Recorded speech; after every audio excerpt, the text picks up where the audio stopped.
Today I'm going to take you through how to get started in your personal and family finance course.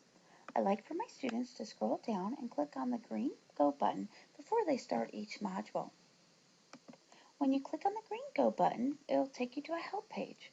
On this page, you're going to find frequently asked questions that will help you throughout your course. You'll want to go ahead and scroll up to the top of the announcement page and click the tab that states lessons on the far left-hand top side of the page. On this page, you're going to go ahead and click Segment 1, Module 1, and Lesson 101. This is where you'll start to read your lessons. As you read through your lessons, you're going to see words in bold print. These are those key words that we were talking about that you'll see at the very bottom of your study guides. When you reach the end of the Lesson 101, go ahead and click the right arrow, and that will take you to the next lesson. The first 5 or 6 lessons in each module will be reading assignments. Once you've completed the reading, you'll come to your critical thinking questions. This is the first assessment that you will submit. It is important that you read all the directions for each assessment. You'll be asked to use details found in the lessons to support your answers. This means that you're not searching the internet to find the answers, but rather using what you've just read. It is okay to include some prior knowledge, and we'd love for you to include your personal experiences.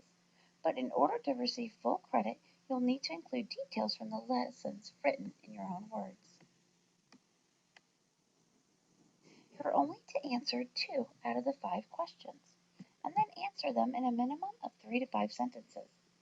Even though this is not an English class, you're expected to capitalize your I's.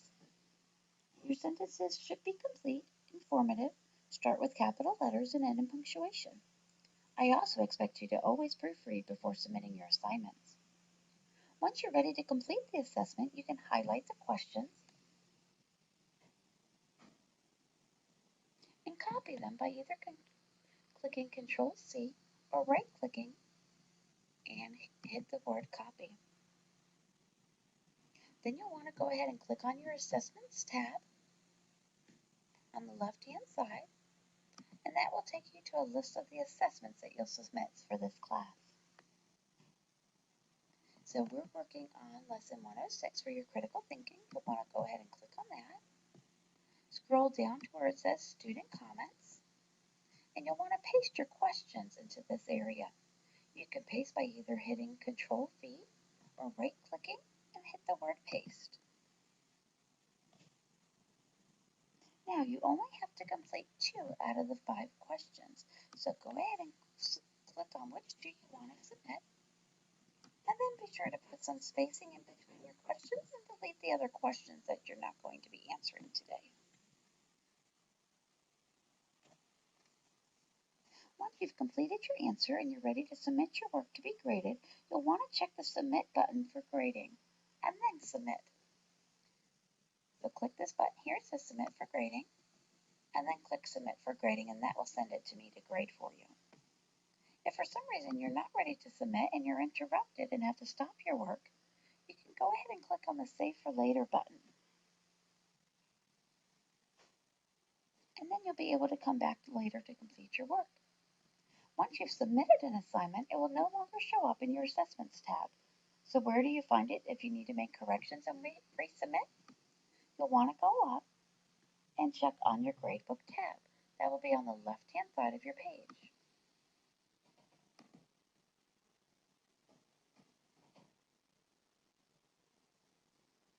Here you can find every assessment that has been submitted or will need to be submitted.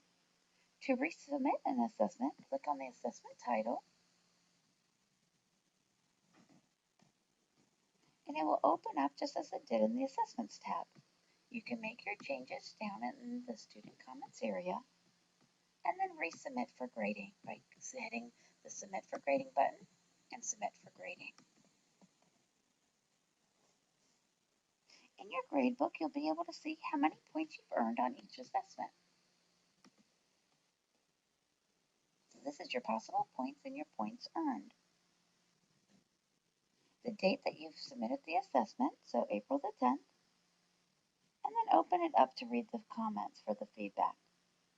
You can also scroll to the bottom of the gradebook to see your current percentage or grade and to see the total number of assessments that you have submitted. There are 44 assessments for this course. The second assessment that will be submitted for each module will be your lab. We can go back to the Lessons tab.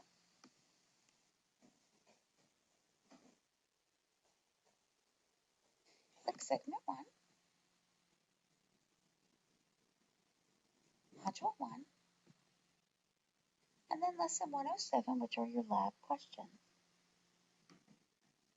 Again, it is very important that you read all of your directions.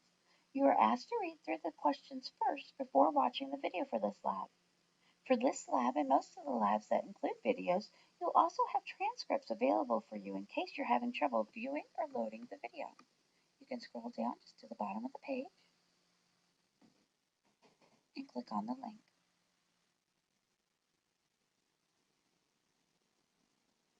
You will again choose 2 out of the 5 questions. Now on this module, there's 6 that you can choose from.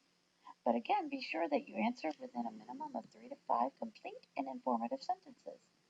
I'll be looking for details from the labs to support your answers. Your answers will be submitted in the same way that you submitted Lesson 106. The third assessment that will be submitted will be your discussion questions. So you can go ahead and click the arrow to the right, and this will bring up your 2 discussion questions. The directions instruct you to answer each question in one full paragraph, which means no less than 3 to 5 sentences. The assessment will be submitted just as the others were. However, you'll also want to post your answers to the discussion group and reply to another student. You'll want to watch the recording for how to post to the discussion group and to see how this is done. When you've submitted your discussion questions, you're getting close to completing your module. You can go back through the lessons to do your review. You can also click the right-hand arrow. And here are some quiz review and study tips. Be sure to read through all of them. At the bottom of this page and at the end of every module, you're going to have a quiz review game. So go ahead and look through the review game just to see if you're prepared to take your assessment. After completing the review, you'll be ready to submit for your model quiz. You'll want to go back to your assessment tab and open up the quiz.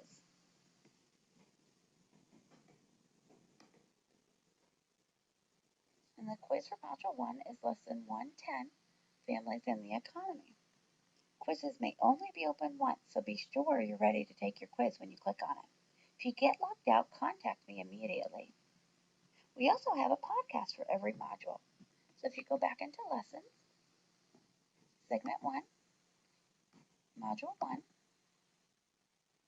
you can go to the very end, and here's your podcast review. So that way, for some reason you're having difficulties viewing the lessons, you can go ahead and read the text version, or you can listen to it as well. So now you're ready to start the class. But remember, feel free to always give me a call, email, or text me if you have any questions.